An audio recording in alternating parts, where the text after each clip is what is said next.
Hello students, welcome back to the chapter Strategies for Enhancement in Food Production, Lecture 2. We started with an introduction in the previous video. So let's go further. We'll take in detail about animal husbandry. I already told you about the definition. So here it is again. Those who did not get it properly, please go through the definition. It is a science of breeding and caring for farm animals that are raised for meat, fiber, milk and its products, and eggs. It's not limited to this. Animals are bred also for recreation purpose, sports purpose, etc. But we limit it to this related to the food production or other products that we obtain from them. So what are the aspects of animal breeding? One, it is done to increase the yield, the quantity of that product what we are rearing them for. And it is also to improve the quality of the product. So that are the two main aspects of animal breeding. So when you have a farm and you like to go commercial for the production and gain out of the sale, what do you desire in your animals? For example, if it is your cattle, what are the main characteristics you desire in them? The animal you have in your farm should be well built. They should not be diseased. They should not be weak. So the build, the physique is very important. They should not be having any physical disability. This goes for both male and female. If it is female animal in our farm, naturally for milk production and all we go for female. So it should be high milk yielding one. It should have good potential to have high yield of milk. Then the quality of the product should be very good. So these are the main characters that we desire in our animals. Now, what kind of breeds would be good? How do we bring out new breeds, etc. We'll go. But before that, what is the definition of a breed? See, if you go by definition, definitely you have to learn this. But if you just want to understand what is the meaning of a breed, and if you don't want to talk about cattle here, the best example is dog breeds that you know. So there are so many breeds of dog. You know, we have so many breeds. So each dog is a different breed, but they are all of the same species. So you should understand how they differ in their characteristics, in their behavior. So we call them different breeds. Similarly, the cattle, poultry, etc. have different breeds. So what is the definition of a breed? A specific group of domestic animals that are related by descent. Descent, that means we are seeing their pedigree from the forefathers, right down from the forefathers. So they are related, their forefathers are same, they belong to the same ancestry. Some way or the other, they have common features. So they are related by descent. And so having homogeneous appearance and behavior. That means same phenotype, the look, due to the same genotype present in them. And also certain other characteristics. Some breed may have a specific characteristic that is not there in the other. So that distinguish it from the other organisms of the same species. So such animals we say to belong to the same breed. I hope that is. Here are examples of some common breeds of cattle. You can see the two boxes. These are the pure Indian breeds that we generally see around in our country. Okay, so some names are given there. And these are the cross breeds. 4 animals here. This box is the cross breed. Jersey. This picture is given in NCERT book. So you learn that name definitely for half marks or 1 mark answer also. You can learn some more names as given here. You can take a screenshot. And some names of the pure Indian breeds. Okay. So these are some common cattle that we often see. And I'm here discussing only about cattle breeding, but that goes also for the poultry. The procedures, the approaches and all are same. So we may not be talking in detail especially about poultry here, but then it goes same. Leghorn given here. See the picture of Leghorn given here. It's in NCERT. So this is one common poultry that we see. There are so many others. It's not all chicken. There are turkey and all. So you can name at least one or two, at least 2-3 names you should learn for examination purpose. Okay. Now, how do we do breeding? What is breeding? First thing, what is breeding?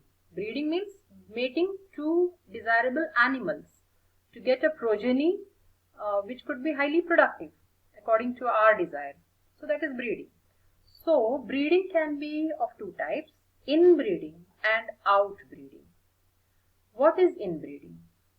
When suppose you have a farm with a few animals which are almost of the same type, I mean breed is same of course, and they are from the same family, that means the parents are same. So you mate such closely related individuals within the same breed for 4 to 6 generations. Such a type of breeding is called inbreeding. You should have a superior male in your farm. You should have a superior female. It may need not be in the farm but somewhere around, but you should know that they are of the same breed. Bull that gives superior progeny is called a superior male. You cannot select any weak bull, because if the male is not good enough, not stout enough, the progeny will be affected. The progeny will be unhealthy. So it's very important to see the character of the male. It should be a superior male. That is a bull which has a good body build, etc. What is a superior female?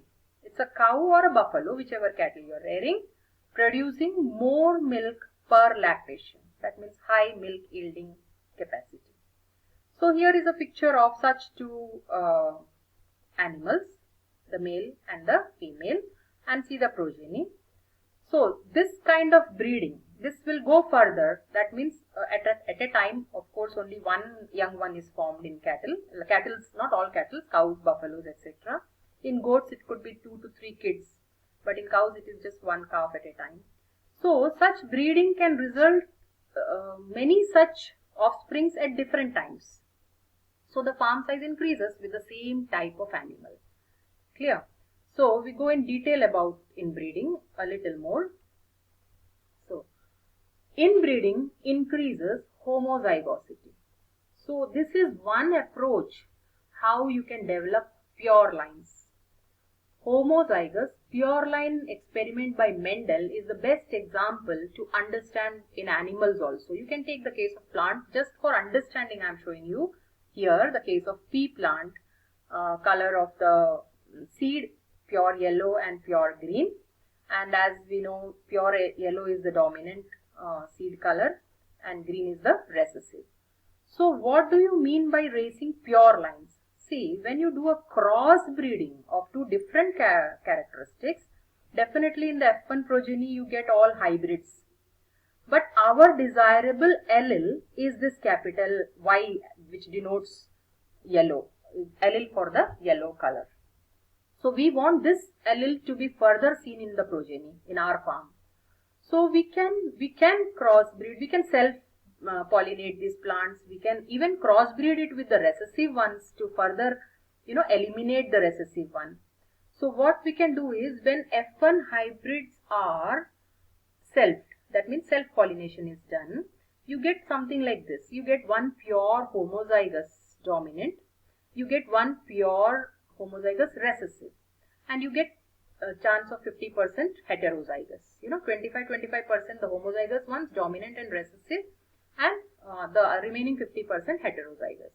So here, suppose this, when we talk about animals, suppose such a recessive homozygous is our undesirable trait. It could be a harmful recessive character in an animal. Here the color is not harmful but not desirable as such. So in animal, suppose that recessive homozygous trait is undesirable, you can easily eliminate it. Clear? So this allows, inbreeding allows you to have the desirable genes accumulated, and every step allows you to eliminate the recessive, undesirable or harmful trait. That is one merit or advantage of inbreeding in animals, even in plants. So what are they? Pure lines are evolved. You go on getting pure lines further and further each generation, and accumulation of superior genes are there. So here also you can further crossbreed them and get the both dominant ones, eliminate the recessive ones. Like that it will go on evolving, and we will get more and more pure lines. Pure line matlab homozygous, where we write two same letters dominant, that is a desirable pure line. Every generation there is selection, and this is one important question generally asked. Which is the approach where selection is possible in every generation and elimination of the less desirable or harmful traits are possible? So it is inbreeding where that can be done.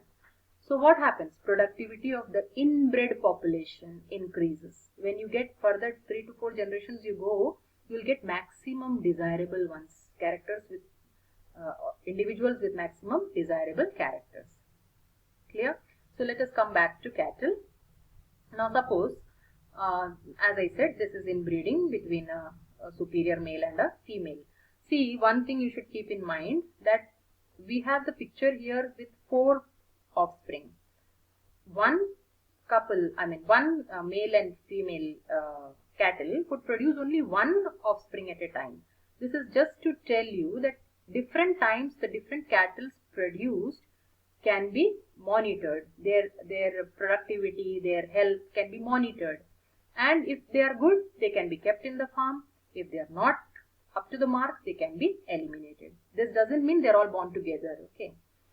So advantages is pure lines are evolved, harmful recessive genes exposed. Exposed means you can see the harmful trait, harmful or undesirable trait, and you can eliminate them. Eliminate in the sense you need not keep them in the farm for your commercial purpose. You can use it for some other purpose. Then in this inbreeding, you see the progeny can be again interbred. You know, animals, the male and the female progeny can be interbred. You have to select the best ones. So again further, how pure lines are evolving, you see maximum dominant letters means maximum desirable genes coming in. Less dominant letter shown here is more recessive traits coming into this animal. So eliminate it. So here 3 dominant, no problem. This is not homozygous for 1 trait here, but then still we can keep it. Further we can improve it by crossbreeding. By breeding with another superior animal. So such superior traits are evaluated, and the superior male and females are selected and mated. That is how we develop pure lines. How do we develop pure lines? This is the way. Clear? So that is all about inbreeding. Now, the good approach, this is a good approach to eliminate the recessive trait. So, there are some demerits also.